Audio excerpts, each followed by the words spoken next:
BNP চেয়ারপারসনের গুলশানের কার্যালয়ে রাষ্ট্র কাঠামো মেরামতের ৩১ দফা এবং জনসম্পৃক্তি নিয়ে বেসরকারি বিশ্ববিদ্যালয়ের শিক্ষার্থীদের প্রশিক্ষণ কর্মশালায় ভার্চুয়ালি বক্তব্য রাখছেন বিএনপির ভারপ্রাপ্ত চেয়ারম্যান তারেক রহমান। আমরা সরাসরি চলে যাচ্ছি সেখানে।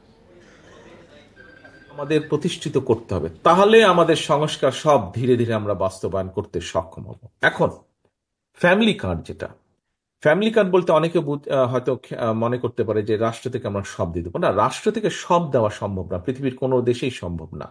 বাট আমরা প্রান্তিক, এটা রাষ্ট্র ফ্যামিলি কার্ডটা আমরা ইউনিভার্সাল রাখবো। ফ্যামিলি কার্ড এখানে আপনারা যারা আছেন, আপনারা প্রত্যেকের পরিবার হিসেবে পাবেন। একজন কৃষকের পরিবার পাবেন, একজন মসজিদের ইমাম সাহেব পাবেন, একজন মুদি দোকানদার পাবেন, প্রাইমারি শিক্ষক পাবেন, একজন ডিসি পাবে, একজন ইওনো পাবে, একজন এসপি পাবে, একজন ব্যবসা পাবে, সবাই পাবে।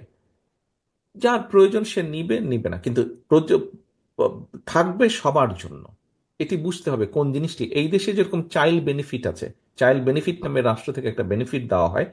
এই বেনিফিট প্রত্যেকটা মানুষের জন্য, যাদের ছোট বাচ্চা আছে, 12 বছরের কম বাচ্চা আছে। এই দেশের প্রধানমন্ত্রীও সেটি দাবি করতে পারেন যদি তার 12 বছরের কম বাচ্চা থাকে। তবে আমার আমার ধারণা প্রধানমন্ত্রী বা মন্ত্রীরা সাধারণত নেন না, বিকজ স্বাভাবিকভাবে সাধারণ মানুষ নিলে সেটাই ভালো। তো এখন ফ্যামিলি কার্ডটার মধ্যে একটি উদাহরণ দিয়ে আপনাদেরকে বোঝাতে চাইছি কি ফ্যামিলি কার্ডটা। প্রথমে বলি, ফ্যামিলি কার্ডটা থাকবে কিন্তু ওই পরিবারের যে মা বা স্ত্রী, তার নামে আমরা দেব ফ্যামিলি কার্ডটা।